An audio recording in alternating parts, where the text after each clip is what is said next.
Well, good morning, brothers and sisters and siblings. My name is Linda L. Hinton, and the L is important. I'm a CWA District 4 Vice President. I am proud and very honored to stand before you today to introduce our next speaker, Governor J.B. Pritzker. Especially at times like this, where our rights and our jobs are under attack in Washington, it's critical that we have partners at the state level who we can work with. And Governor Pritzker is one of those. He's delivered for us numerous times within the district. Let me tell you a couple of those. He signed legislation to ban mandatory anti-union captive audience meetings. I'll say that again, to ban mandatory anti-union captive audience meetings. He's also strengthened protections against anti-worker local officials who try to enact right-to-work-for-less policies to strengthen state OSHA protections and more.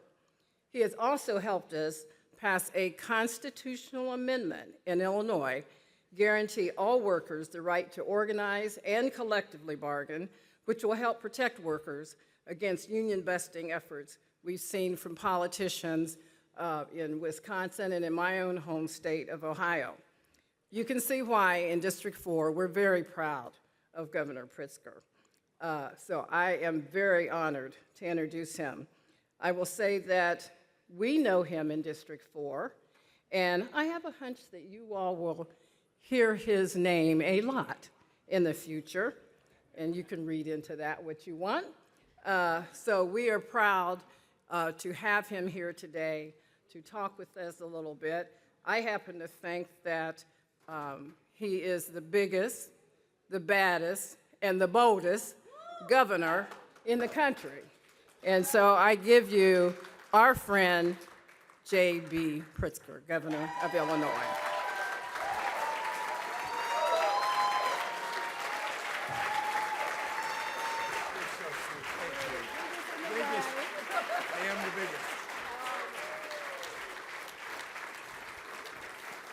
Thank you so much. Hello, CWA. I am the biggest. The rest of it I can't vouch for, but thank you very much, Linda. Very kind introduction, and hello, everyone. And I just want to say, Linda really provides such important leadership all across the Midwest, and especially for my home state of Illinois. I want to thank my escort party from Illinois. Thank you very much. Your fellow members and leaders. I, of course, want to thank your leadership nationally, Claude Cummings and Amina Salam. You all show up. You show up for workers. You show up for the people who stand up for you, and it matters. And who you elect as your leaders matters as well. And I just want to thank all of you for the work that you've done to elevate workers all across the country by virtue of who you've put in the important positions in your labor union. So thank you. And of course, to just broadly to all the leaders here, your fight to put the needs of working families ahead of the greed of the corporate elites in the Trump administration is growing your membership. And it's electing new leaders all across the country who are going to put the needs of working people first. The work that CWA workers do is critical. You connect people, telecommunications workers, flight attendants, social workers, journalists, and so many other CWA members spend a lot of your days working with everyday people, face-to-face, helping to make their lives a little bit easier. You offer assurance on stressful travel days to people, thoughtful answers to people who just need a little bit of help, accurate information when the facts really matter, and of course, you connect homes and businesses to the broader world outside the United States. You're great at what you do because your patience, your instincts, and your humanity show through. There's no AI algorithm that can replace any of that.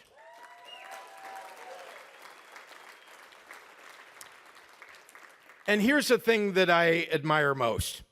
Your members have been on the front line standing up to the most corrupt and the most brutal administration in American history. I've seen it up close and personal in my own home state. When Trump sent his stormtroopers into Chicago, and that's what they looked like. That's what it felt like. Journalists, represented by the CWA, were right there on the ground, putting themselves at risk, documenting the brutality, ensuring that Kristi Noem, when she was in that job, and Tom Holmes, yeah, good. That's exactly how I feel about Kristi Noem. We're going to hold her accountable, I might add.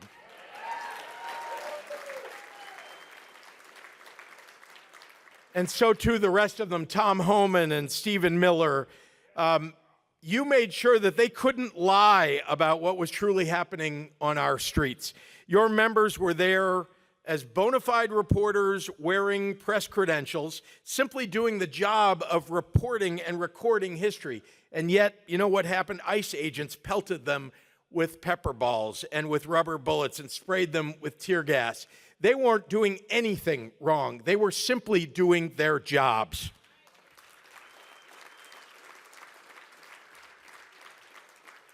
You know what, though? Your members didn't lay down in the face of all of that.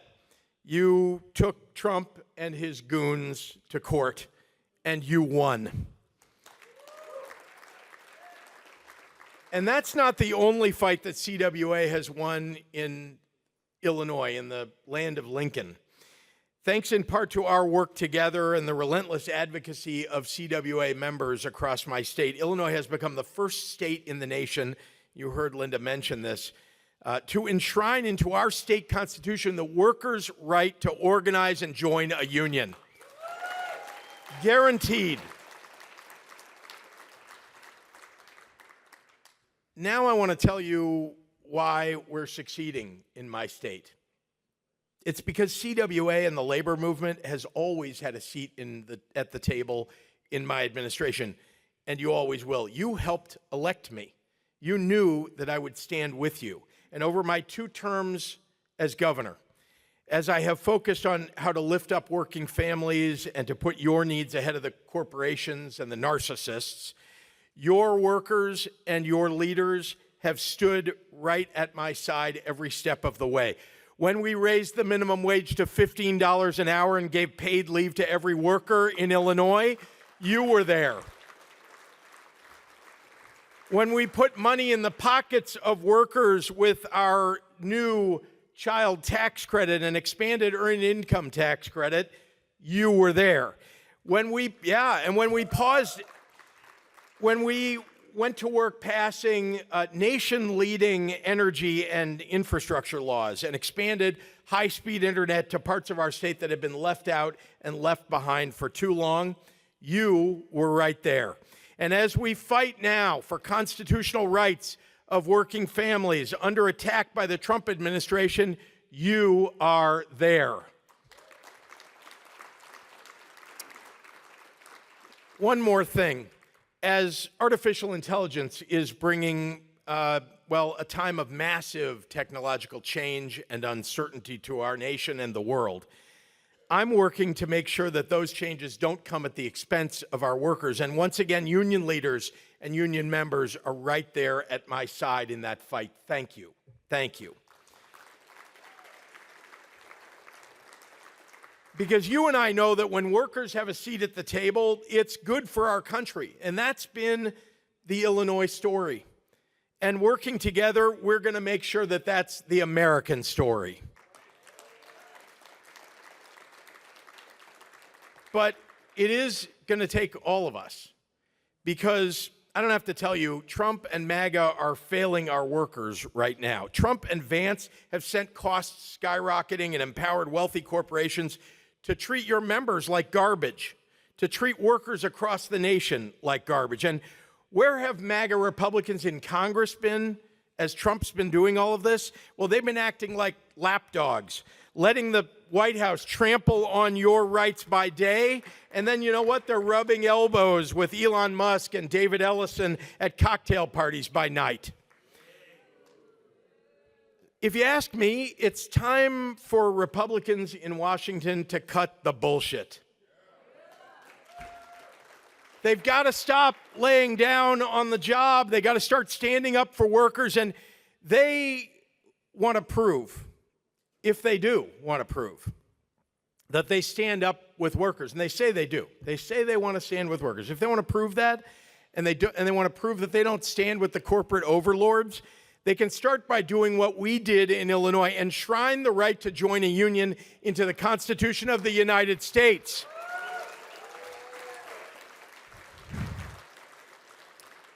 They need to reverse the Medicaid and ACA cuts that sent everyone's insurance rates through the roof. And they need to give everyone the health care that they need. No one should go without a doctor. They need to stop attacking reporters and stop trampling on the First Amendment and the freedom of the press. And for God's sake, they need to stop the dark money that's entered our politics, that's putting corporate interests ahead of the interests of our workers. Because this nation cannot get ahead while leaving American workers behind. We're at a moment right now when it feels like the entire social contract between workers and their employers is up for renegotiation. And you all know what to do when a contract's up for renegotiation.